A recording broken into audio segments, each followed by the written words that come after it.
Hey guys, Comic Crack, back with another little video. But before we go, usually I keep it in this pocket. Not all my shirts have that pocket. Let's make sure that. Let's see how that's going. How's that? Yeah, it's pretty good. So here's the video. The first thing is, ETA Nick has been talking about his first comic shop when he was a kid and how he got in touch with them again, and he's trying to get some photos of what it was. So I wanted to do a video about that. Unfortunately, the one that I remember the most from my childhood no longer exists, but there's one that I still go to this day that I also remember going to when I was young. It wasn't the first comic shop that I went to, but it's notable for me because A, it still exists, B, it's still the same deaf old bastard that works there, who's a pretty great guy, and his family, so he still owns it. It's in the exact same building. It looks pretty much the same as it used to. I mean, it has gone through changes obviously over the years, but for the most part it's about the same. So I did a little bit of footage showing you a little bit of the insides and kind of the outside and stuff, which I'll get to in a bit. The first thing I wanted to talk about, though, just quickly, is I know I saw Tony's video the other day. I don't know how long ago that was now, and I guess, you know, that, like, I've been lucky enough to stay out of, like, kind of the drama side of things in YouTube comic community, and I'm thankful for that, and I know that interpersonal dynamics, whether through face-to-face or over the internet, it can be a little tricky sometimes, and I completely understand that. It's unfortunate that it does happen, but I guess shit happens all the time. I just wanted to not talk about the negative. I wanted to talk about the positive, and one of the positive things that I know, there's a few people that are subscribed and comment, because I see comments from people that I know every once in a while, but I just wanted to talk about a YouTuber who I've been subscribed to for quite a while, and regularly watch their videos, or his videos, or I say there because it's kind of a group, and I really dig them, and I really like their attitude, and I really like their outlook, and I really like the kind of fun that they bring to it, and the unabashedly kind of nerdiness and geekiness to it, which is fantastic, and by no way is that any sort of insult, not even close. I praise that kind of thing. I love that. I love it when people are really comfortable in their own skin and with who they are, and aren't afraid to kind of present that. And his name is Huey, also known as Ecwfan, and him and his A-Team friends. I bring it up because it feels like that group of guys, to me, is how it kind of should be, and they really capture, like, the fun of the hobby and comic collecting, and the way that they kind of deal with it together. Sorry, this time I'm not doing it to be funny. I'm just really, sometimes, like, it's getting a little longer and it gets out of control and it just won't stay out of my mouth. Anyway, that's what she said.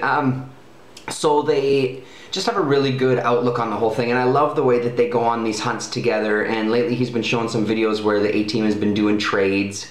They just had a What's Inside the Box Part 1. I think he said Part 2 was coming on the 27th, I think is what he said. I can't wait for that. That's pretty exciting. But they live in the same town, they go to conventions together, they routinely trade comics back and forth, they just hang out together, they go see movies, they go bowling, and it's so great to watch Huey's videos. And I don't know, Huey, if you watch my videos. If you don't, it's fine.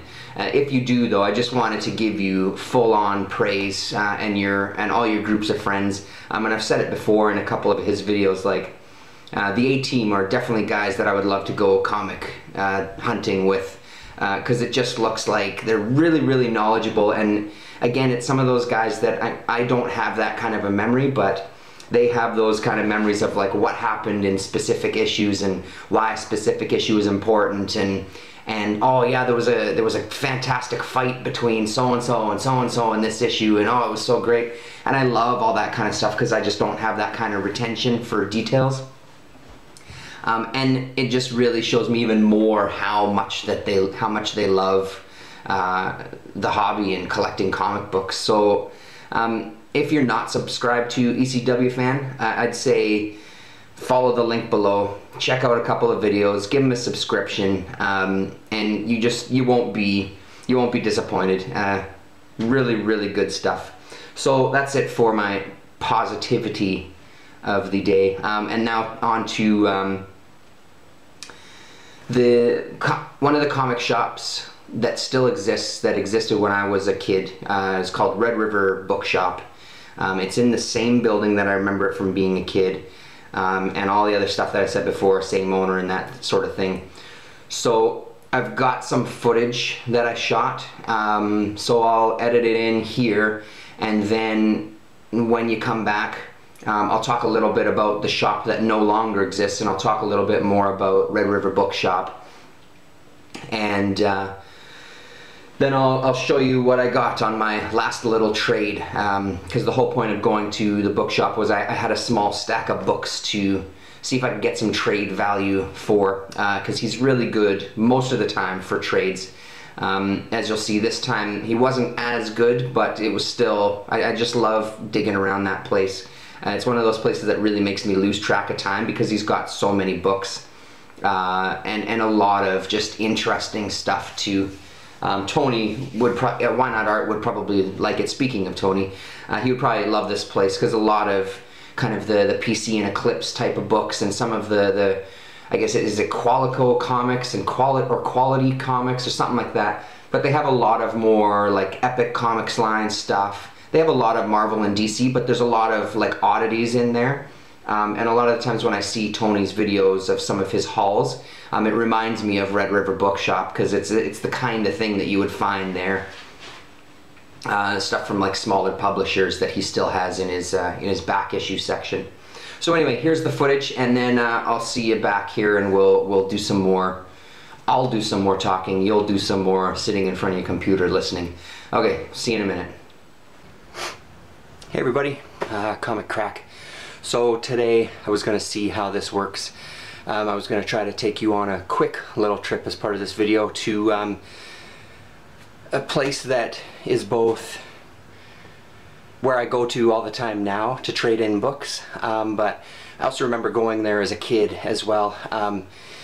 ETA Nick has been talking about the comic shop that he used to go to when he was a kid. The other one that I really remember is Comic World when I was a kid, but that no longer exists. But this one I do have some memories of. I wasn't as young, but I remember going there because they sold like VHS tapes. They sell books, they sell records, they sell comics.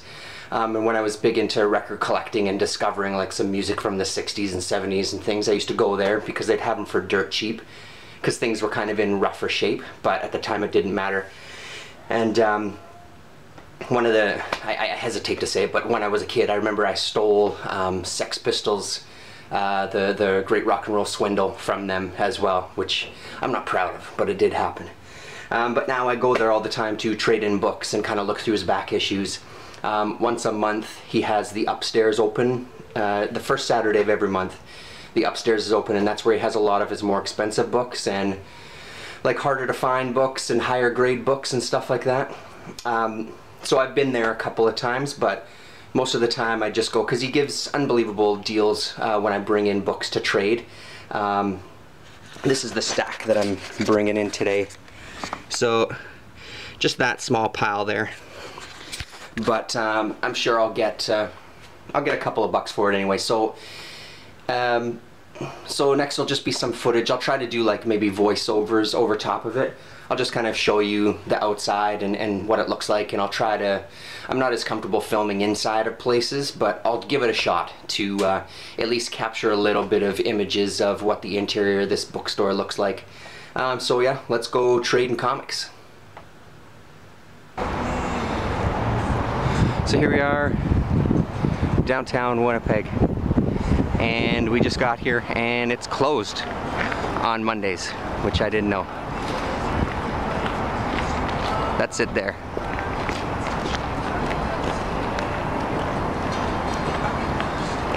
Over here is the art space in Cinematheque. It's like an art collective film group type of thing. That's where we're going. Careful there, special, sexy lady friend. So we'll come back tomorrow.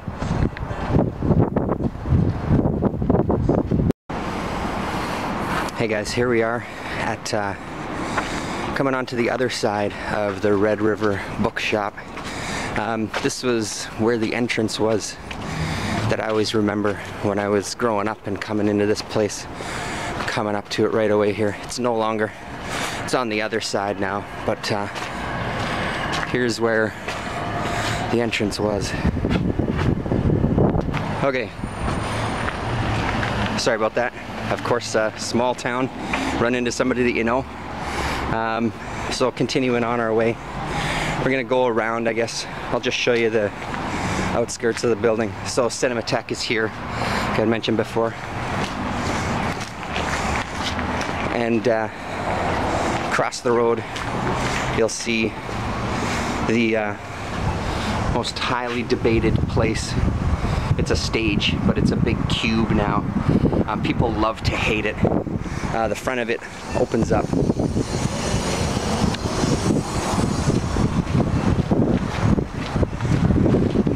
And people perform there in the summertime. So there you go. So look at that. And then a couple of places downtown. So we'll walk around the front, and then we'll go in. Cinematheque again. Here you go. Oh, and there's the old guy out front there.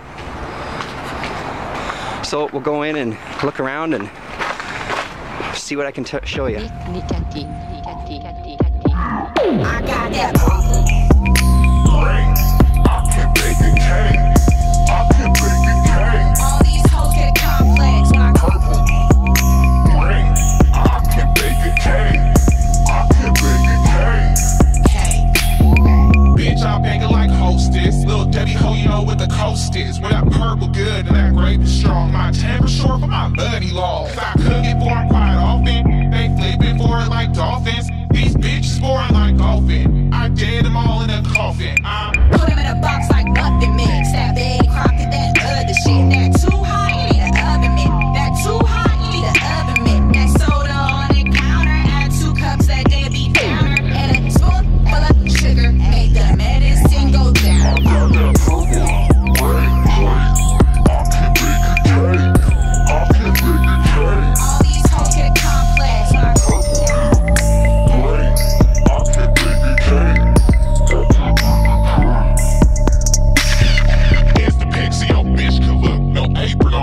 Watch me cook, I'll bake a cake.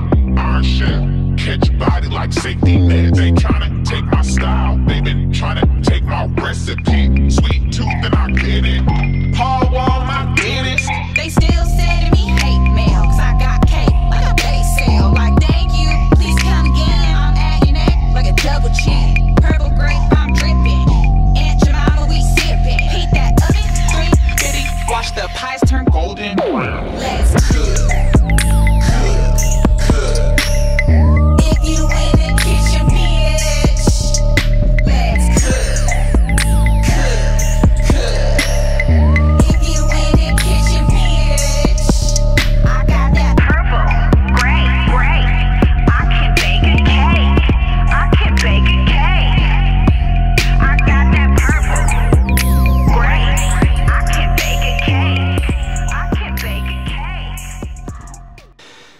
So there you have it. There was the little trip. This is what ended up coming out of that trip. And it turned out actually being 2 comic shops that day. So a little more about Red River maybe. I'm trying to remember. I don't want to repeat myself too much. But it pretty much looks exactly like it used to.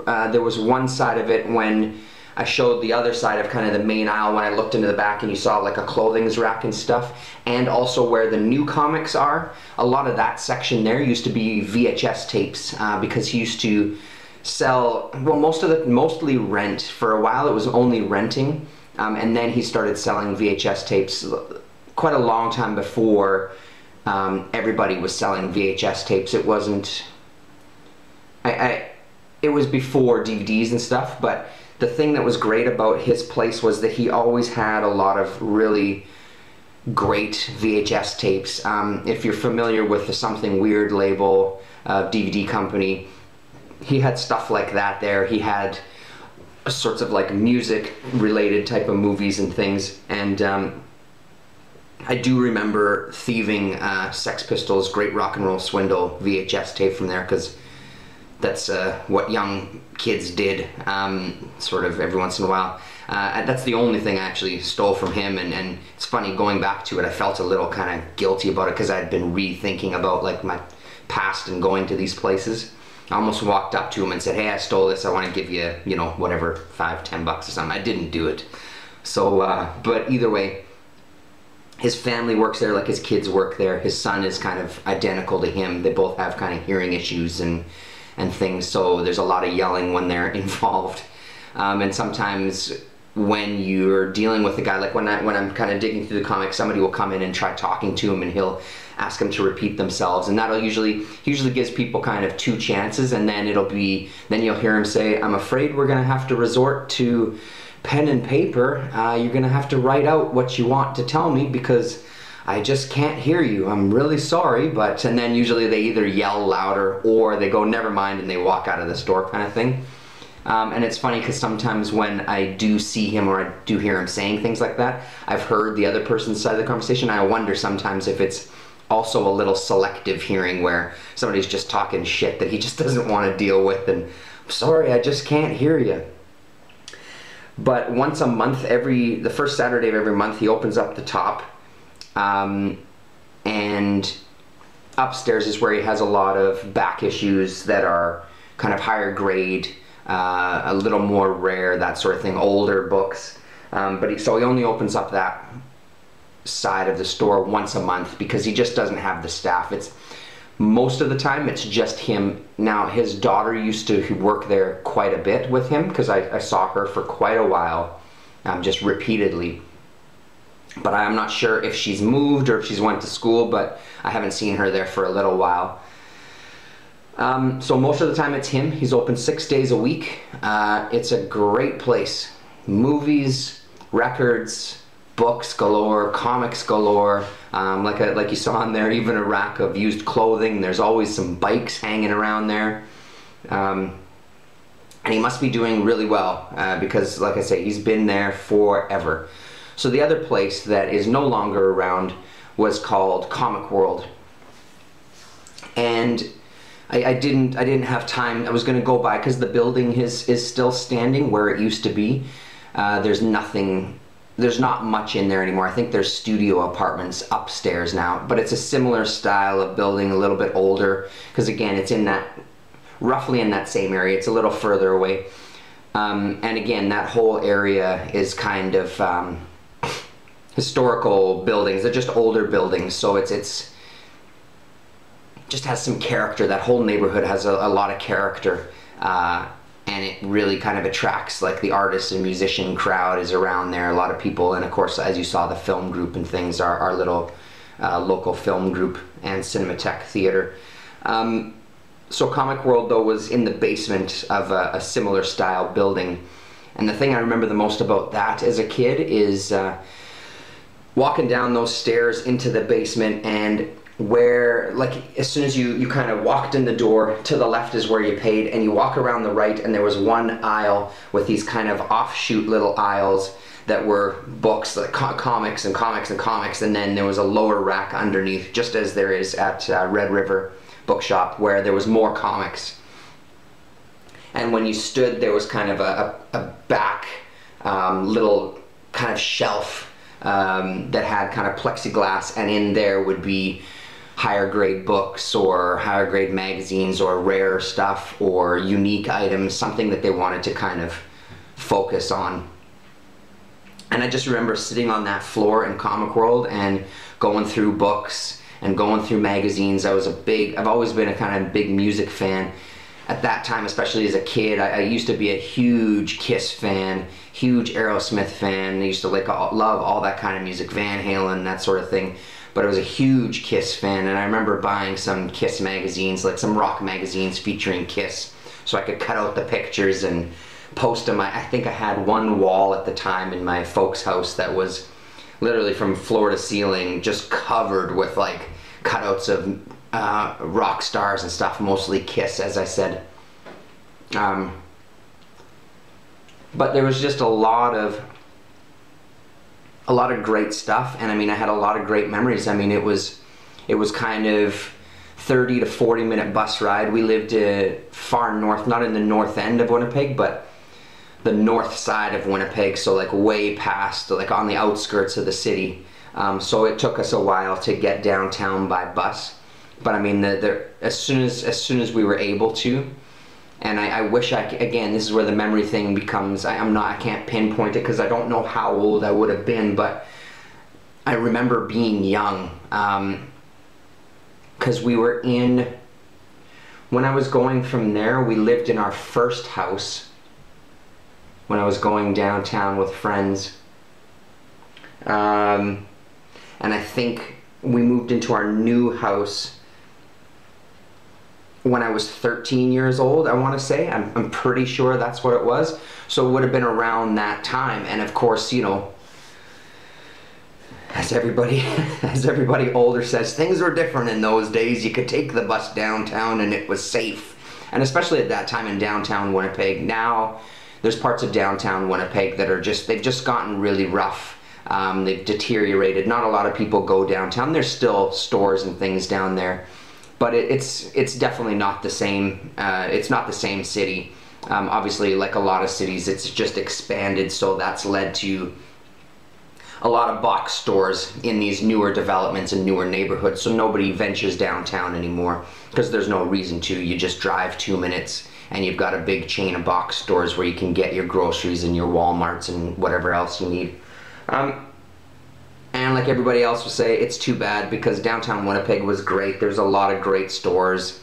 There was a great arcade downtown, Games on the Avenue, that I used to hang out at. You could play video games, and out front you could buy drugs and kind of continue on your way. A couple of great record stores. Records on Wheels was one of my favorite, and Comic World was just someplace that we always went. It was always a stop. No matter what. Even now, I find myself doing the same thing when I kind of have a day when it's like, today is the day to go and hunt for comics or trade comics or whatever. I couldn't this last time, but most of the time I really make a circuit out of it because there's a few stores that I love checking out.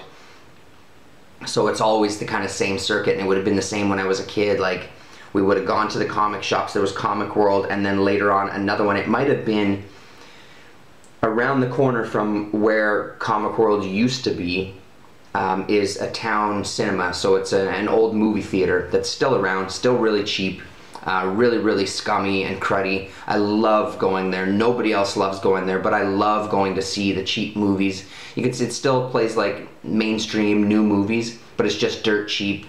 The theater is old. It's not really upkept that well, but I love seeing stuff there, especially things that might be more kind of genre movies that really fit there.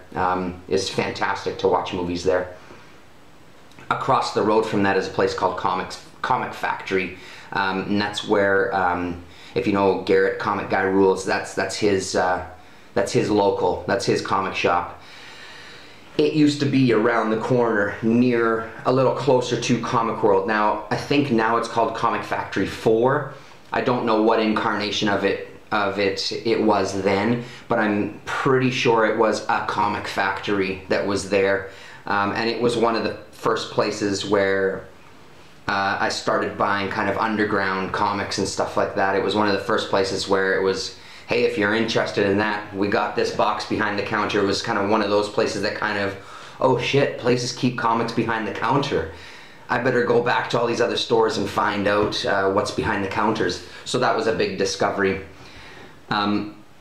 But Comic World, there was a guy that worked there who still is around town to this day. He now sells records at the flea market, Thirsty's flea market that's down here. He's got a little booth there, and he mostly sells records.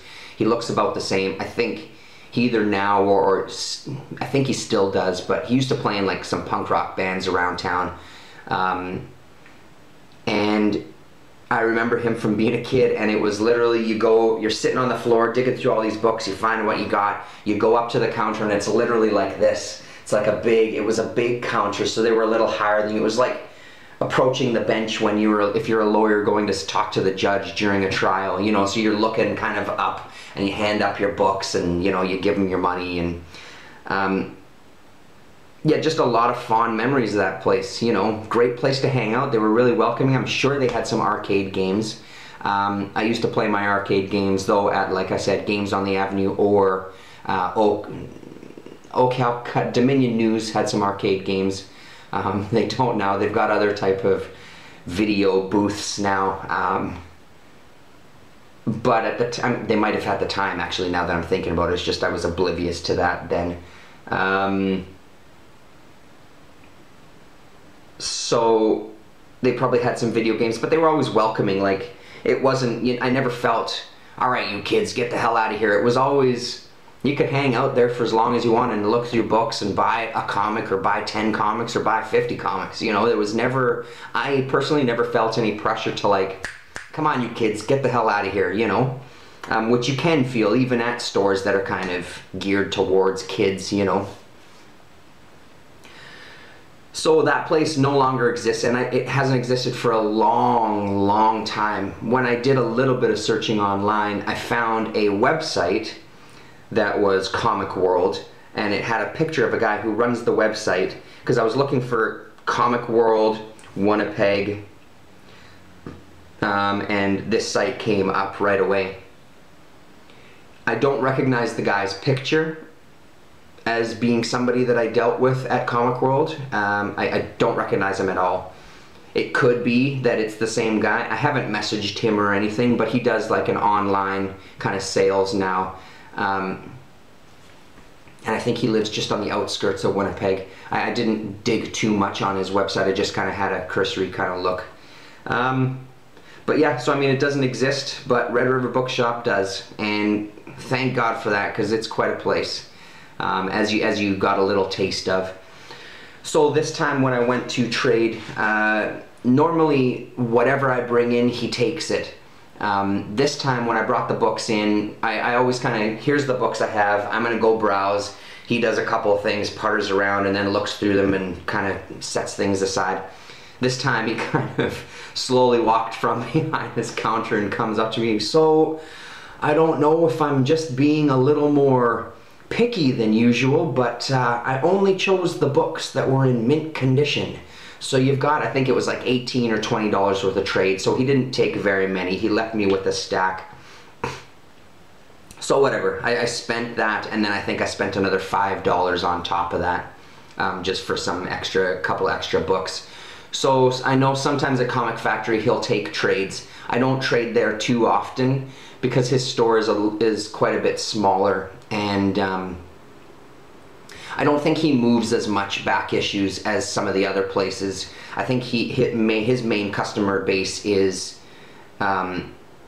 subscriptions and new issues, because he's always got a sale on back issues. I think it's 20% off of all back issues. So his back issues aren't, I don't find them as pricey. There's some obviously that are pricey. Every once in a while a box will appear on the counter with new stuff that he got in, and it's usually a little pricier because it's a little rarer or in better condition and that sort of thing. So I thought I'd give it a chance. I had a bit of time before I had to go pick up Special Sexy Lady Friend and Mrs. Weens. So I decided to just kind of run in, handed him the books and said, hey, if there's anything you're interested in, I'd love to trade these away, because I didn't want to, when I trade away books, I don't like coming back with any. I like to get rid of them, and like I said, most of the time Red River Bookshop takes them all and gives me an incredible deal. So he just kind of had a brief look through them and said, yeah, 30 bucks, go for it. So I got 30 bucks in trade there, and actually got to get some stuff that I didn't have, and some of them even newer issues, which was really great. So I'll just kind of quickly go through this stack, just because who doesn't like showing off their comic book haul. Let's hope that this shows up. The sun has gone down a little more since I started this video. So my boy, in his stocking from Santa, got Doctor Who Prisoners of Time IDW series number 2 and 3. So I found number 1 for him. So there's that one. I think it was a 6-issue limited series. So I got that for him, and we are reading FF and Fantastic Four still, because we're way behind on our comics. So I found issue 14 of FF, which is great, so that'll kind of add to our stack. There's prices on these. I'll say the same thing everybody says. They weren't the prices that I paid for them, it's just that's what was on them. So and I was lucky enough to find this one. I did pay this price, $3.50, because it's the cover price. He kept it at the cover price. Black Science number 4, which is great because since I've been unable to buy comics, I only have issue number 1, so now I have issue number 1 and issue number 4, which is fantastic. So that was a pretty good score. I was surprised to see that in the back issues already. And I wanted to, I think I was missing 5 or 6 comics from the Death of the Family series. And it's titles that I passed over for one reason or the other. They had a few of them in trade, or in back issues, sorry. So since I was getting this, since I had this trade money, I decided to just kind of get a few of them to complete that. So I got Nightwing number 15.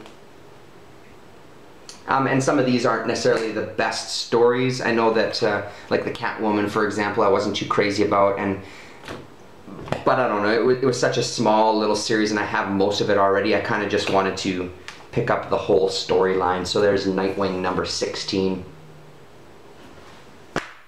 And then I found Suicide Squad number 15.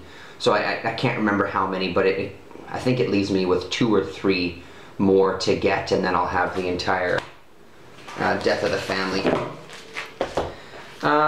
Nick will know about this one. I found, this was from Red River Bookshop, and I snatched it up right away. Plop number 7. So that was a cool find, and I brought it home, and special sexy lady friend, oh, tell me what number you got, because I was going to get you that whole series for your birthday, because we'd seen it at Thirsty's Flea Market.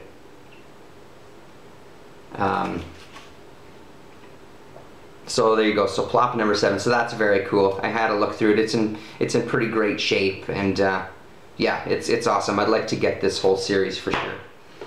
The Amazing Screw-On Head.